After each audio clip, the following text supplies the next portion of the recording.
It's always good to hear from Dr. Kelly, but as he said, sometimes we don't have all the answers yet in science, so there's still some mystery about a lot of stuff.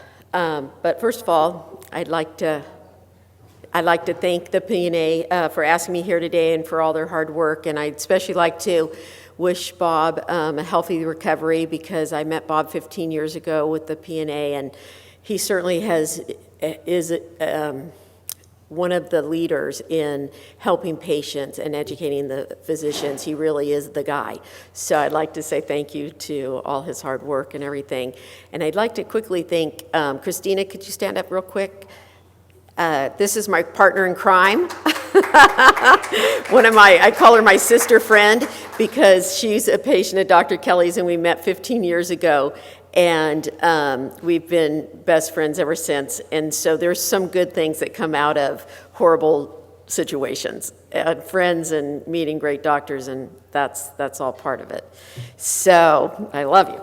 So I want to mention really quick, Jessica was talking about support, and I'd like to invite all of you, and some of you go and attend, but we have this fabulous Pituitary patient support group, meets bi-monthly.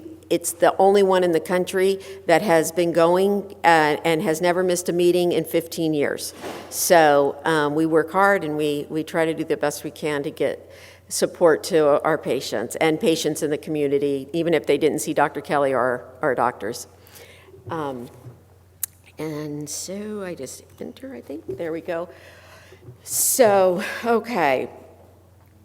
So as I said, I had Cushing's, and Dr. Kelly was my surgeon. And I was very sick for a very long time before my surgery. And after my surgery, there were a lot of questions, because we've been sick for so long, and many of us have so many health issues and concerns after missing the diagnoses for so long, that there's that question, where do we get started with our lives again? And that's, again, probably not one of those questions we can easily answer, but I really like Jessica's talk from a mental health professional, that there's obviously two sides of that coin. Some of it's biological from, the tumors, and then some of it might be lifestyle. So my talk's more on lifestyle. So regardless of our challenges that we've all had, there's always something we can do to still improve our lives.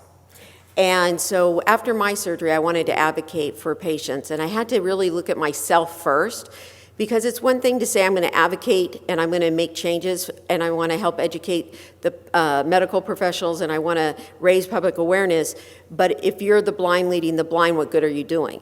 So I had to ask myself first, who am I? And then a tougher question was, who do I want to be? So, because I had been sick, I don't want to be the disease. I want to be better than the disease. So the even tougher question is, how am I going to get there? How am I going to do the things I want to do and improve my own health and hopefully inspire others to improve their health? So first of all, there's challenges, and some of you are here because you're trying to find a diagnosis. That's a huge challenge. Some of you are here, maybe you already have the diagnoses, and now you're trying to make an educated decision on who you want to do your surgery. And I hope certainly that those two groups have found at this conference a group of experts that have shed some light on how to make an educated decision or how to find a doctor now that will actually really help them. Recovery is another thing. It's not an easy thing, and we haven't done a very good job in our overall healthcare community to let patients know that after surgery we remove the tumor. Well, you're not always better, and sometimes you're worse. But what I like to say, you might be worse after surgery or feel about the same. Unfortunately, our medical community goes, oh, we removed the tumor, you're well. But you're not well. You have a lot of things, as you heard in Jessica's talk, that are contributing to the way you feel. And it's almost like I consider it post-traumatic stress syndrome. For so many years, nobody heard you. So now you've been told you're well, so where do you get started? Another problem that we have is when you've been told all these years nothing's wrong with you, now you've had surgeries, it's been proven something was wrong with you, but your body is still adjusting to this newfound wellness, and it's going to take a long time to recover.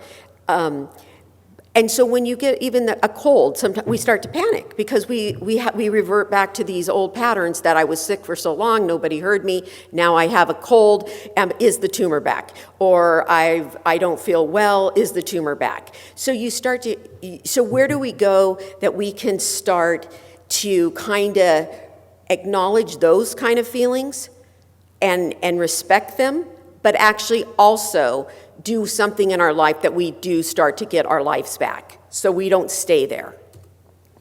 So recovery can be overwhelming, it can be confusing, it can be scary, but this is the place we start. So I love this quote here. One of the greatest discoveries a man can make, one of his greatest surprises, is to find he can do what he was afraid he couldn't do. So where do we start? The good news is we start with ourselves. I find that I work with a lot of pituitary patients, and they come out of surgery and now they've got to start their life back, but no one knows where to start. But what I notice for myself, you have to put yourself first. And it sounds selfish and it sounds self-centered, but it's not. It's the biggest sacrifice you can make for your friends and your family, and especially for you. Because if we don't start with ourselves, you don't have the energy, the love, you don't have time for anything when you can't heal yourself first. So here I say, taking your needs first can mean maybe a walk, maybe a cooking class, maybe doing yoga, those kind of things. Maybe it means that you've got to find a better endocrinologist to help you be on your team. Maybe it means that you've got to try some different medications because yours aren't working. Maybe it means that you're going to go ahead and find a mental health professional, even if they're not experienced in pituitary disease, but they're experienced on how to help a patient to move forward in life after a devastating illness. So in this picture, I love this because, a chicken, chicken or the egg, whatever, but there's a chicken in that egg, okay? That chicken only knows what's around its surroundings. And so when that shell starts to get too small and it starts to grow, that chicken says, "Dear God, give me a bigger shell," because the chicken can't see beyond its environment. But thank goodness, we're, as a human species, we can go beyond, we can dream bigger. We don't have to become our disease, and we don't have to be small-minded. One of the biggest lessons I learned was to start thinking broader than I had ever given myself credit to think. Don't get me wrong, I do, I was gonna read on here. One of my biggest challenges is that I have dyslexia, and we become our past, no matter how hard we try not to. We are every bit our past. And one of the things that I brought with me that is now tangled within my Cushing's disease is the past that I'm dyslexic. And when I was young, I was diagnosed with a learning disorder. So with that, it also came not so much low self-esteem, but low vision of my potential. And after my surgery, I knew I wanted to help a lot of people. So I had to decide, is my fear of writing, because I knew at that time I was going to have to write letters to doctors, I was going to have to speak publicly, I wanted to write for magazines, I wanted my story out. I wanted people to recognize that there's a whole world out there of patients not being heard. So with the dyslexia, I had really limited my thinking, and I had to really take that and say, what's bigger, my passion to help people or my fear of dyslexia? Well, thank goodness my passion to help people and to help with this disease was bigger than my fear of writing. So I did whatever I had to do, and I had limited funds, I had limited time, but I took a course on writing for magazines. And with that course, I asked for help along the way. I was afraid, but I knew that I wanted this for other people, not just myself. And I asked my teacher to really help me. And she took such an interest in me, and she had written for magazines for many years, that she sat down and we wrote 13 query letters. And with those 13 query letters, I got 12 rejections. But one day my phone rang, and it was the health editor from Woman's Day magazine. And Donna said to me, Sharmyn, we got your letter, and we want to write your story for our magazine.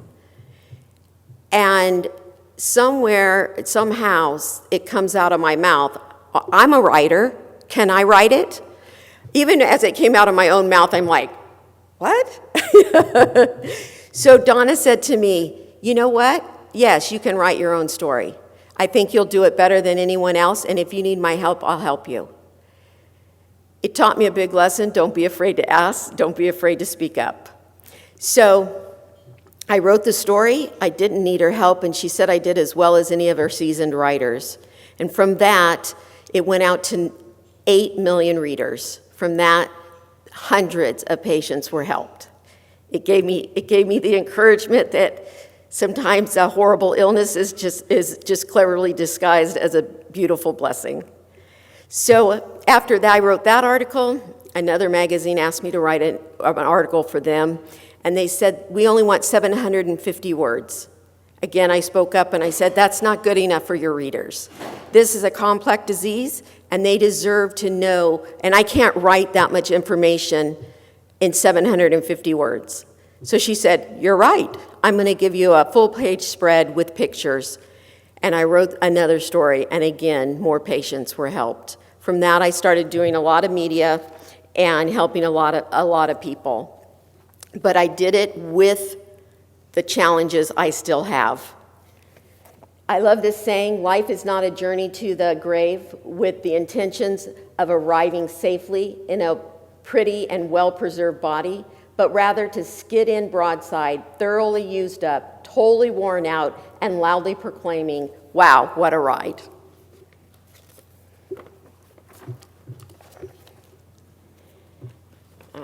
Now, I love this quote from Ronald Glasser. He writes, let's see, I'll read it here because it's probably easier for me.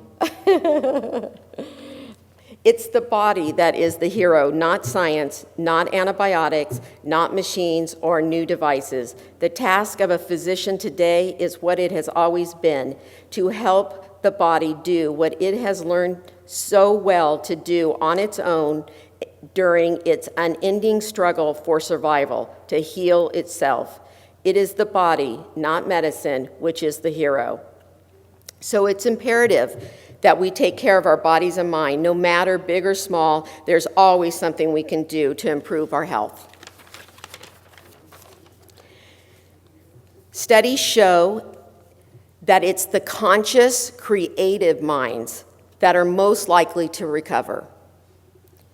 In this picture here, this is a picture of my brother, Sean. He's 14 months older than me, and he just turned 53 years old. He just started 2 years ago in competitive competition of CrossFit. And if any of you know what CrossFit is, it's one of the most intense workouts. They're even thinking of putting it into the Olympics at this point. Sean is already, just in 2 years, ranked in the top 200 in the world and for his age, and the top 17 in many U.S. states for his age. He works out twice a day. He runs his own successful construction business. And Sean also suffered a severe traumatic brain injury from boxing. My brother was a professional boxer at one time, a competitive kickboxer, and a competitive bass fisherman. My brother is not afraid of a challenge. However, there was a time in his life when the doctors gave him 6 months to live if he didn't stop drinking. My brother has always struggled with alcoholism, and his sobriety took quite a while, but he didn't give up. I'm proud to say he has 25 years of sobriety now. He was also, after the brain injury, he was diagnosed with he's hypersensitive to sun, sound, and movement. So there was a part of his life after the brain trauma that he could only sit in a room alone with dark glasses on. He could have no stimulation. He just couldn't function if he did. So as his brain started to heal, he started to put his life back together. After his traumatic brain injury, he was also diagnosed with severe rheumatoid arthritis. There was a time when he had to be carried to the bathroom because the pain was so bad and he couldn't walk. So he didn't give up. He just switched an addiction from alcohol to exercise. So if you ask my brother, do you like to work out? He'll say no. He says, nobody likes exercise. Nobody likes that, not even a professional athlete, but we love the results. I'd like to say I was a lot like my brother, but I'm not. I do not have that addictive, compulsive gene. I wish I did sometimes, a little bit, but instead I have to push myself every day hard. I can talk myself out of going to the gym in a second. I get distracted very easily from the things in life that I know will bring me better pleasure and a better quality of life. And the life I deserve, I have to really work hard to get. So how do I get myself to do the things I don't love to get the results that I do love? And I figured out I had to change the way I think. A belief is just a thought that we keep thinking, and we can change a thought, and we can change it, it will change the results that we get. William Shakespeare said, "Nothing is good nor bad, but thinking makes it so." After my pituitary surgery, however, I got anxiety every time I went into the gym. I'd start to work out and I'd look around and I'd see the skinny little girl on the treadmill or the buff guy to the left of me lifting weights, and I could barely put 2 feet in front of the other on the treadmill where I could run 5 miles with no problem. And I'd look around and I'd start to get anxiety. I'd start to get overwhelmed, and all the thoughts of all the years that I suffered with Cushing's would flood my mind. I'd think about all the times the doctors would say to me, eat less, exercise more.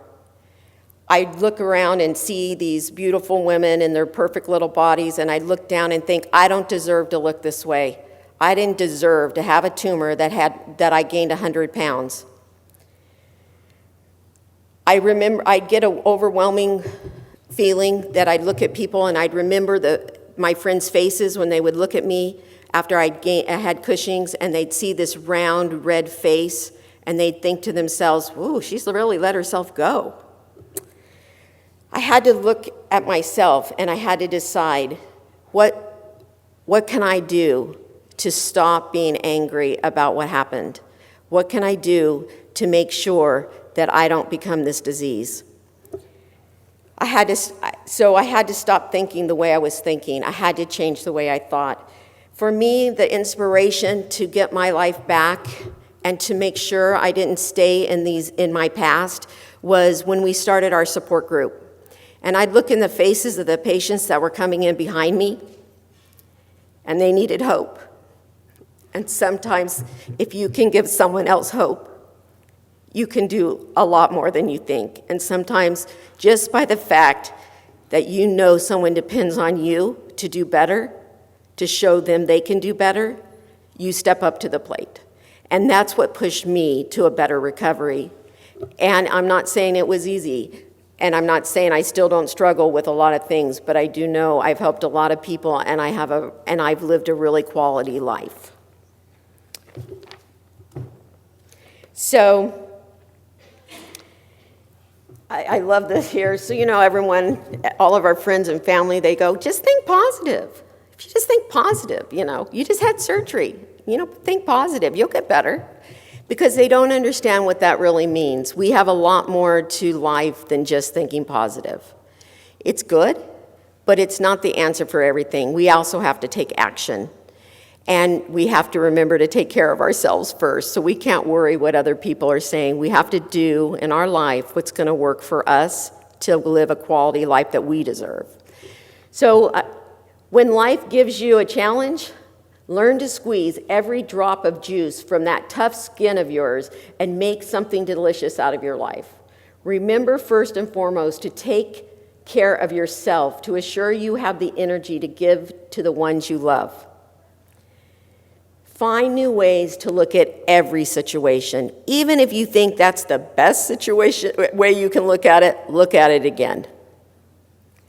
Find humor in everything. Laugh until you snort. As an adult, when we were kids, you remember laying there and you were wrestling with your brother and you're laughing so hard you snorted. When we grow up, we forget to do those things. I'm lucky enough, I love humor.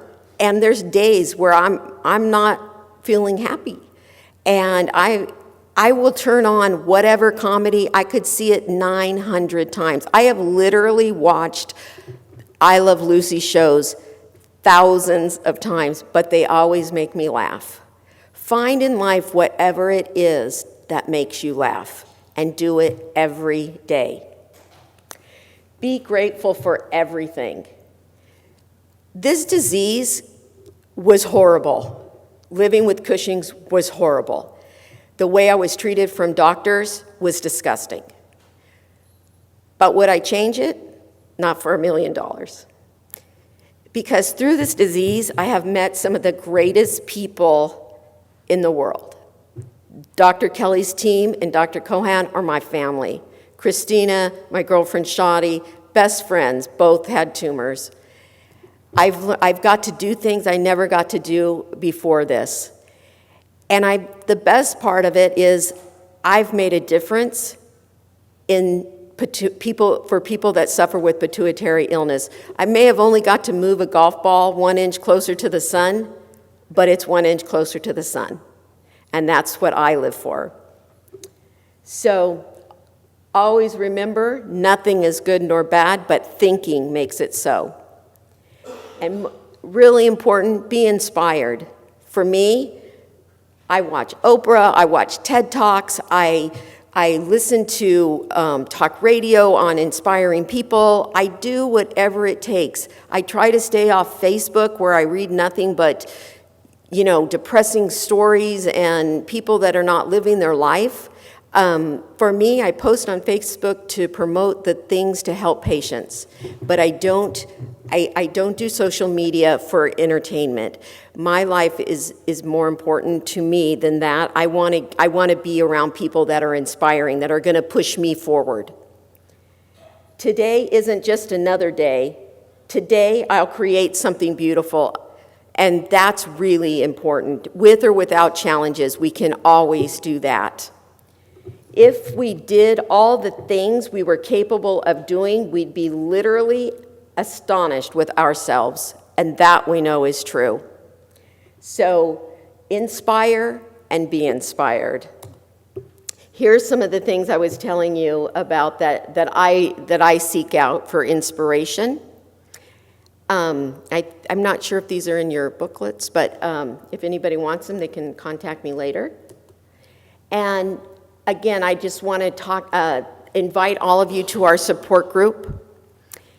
And the last thing I would like to say is do whatever it takes to live the quality of life you want to live. Do not let this disease or the mistakes the doctors made define your life. You define your life and make it great. Thank you.